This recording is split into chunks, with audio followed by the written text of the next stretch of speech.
Welcome to Unconventional Wisdom, where we let the reason guide our action. Today's topic is what are the top 8 logical argument fallacies that we most commonly make. Number 1 is ad hominem fallacy.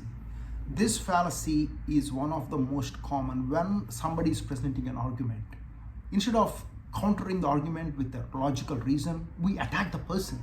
You say like, oh, you are talking about climate change, but you yourself are driving this car, right? So you are not qualified because your actions show otherwise.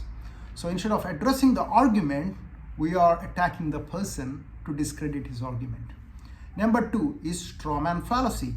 In this, we take the exaggerated version of his argument. For example, if someone is suggesting that we need to cut childcare spending, the counter argument could be like, don't you care about children at all?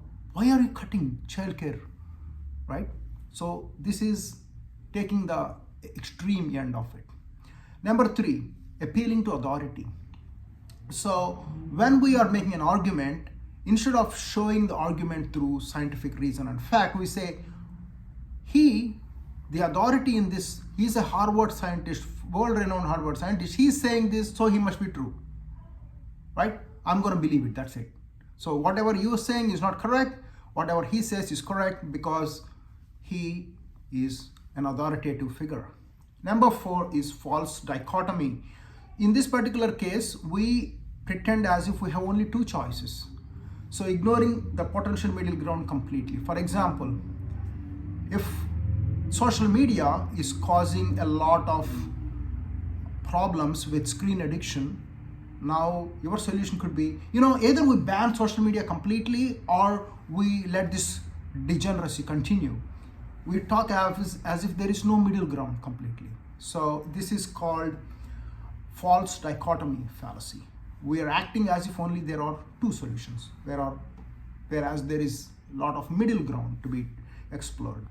Number 5 is hasty generalization fallacy. This is based on having insufficient evidence and very small sample size. For example, you met somebody from Delhi. A couple of people who met Delhi and they were not very friendly with you. And you asked something, they were very rude. So you may say, oh, all the Delhi people are extremely rude. So you are generalizing your very small sample size into the entire population of Delhi. So that's not correct. Number 6 is appeal to emotion fallacy. This is kind of like the false dichotomy fallacy or appeal to authority in the sense like we are appealing to the emotion, saying like, when somebody says we have to present this law and the counter argument is, oh, if you present this law, that means you are not able to think who is going to suffer ultimately. If you present this law, think of all the innocent children who are going to suffer, right? So we are countering an argument by using emotion, which has nothing to do with actually giving a logical counter to the original argument. Number 7 is post-hoc fallacy. This is very common in highly traditional people, I would say, where when we talk about causation and correlation, let us say you worked hard. Causation means when you worked hard and you made money. When you studied hard and you passed the examination. That is called causation. And a lot of times, correlation can be confused to causation. For example, I clapped really hard and at that time it started raining. So you can say that because of my clapping, it rained. But really there is no correlation, like there is no causation, right? There is correlation here, but there is no causation based on that. Number 8 is appealing to tradition fallacy.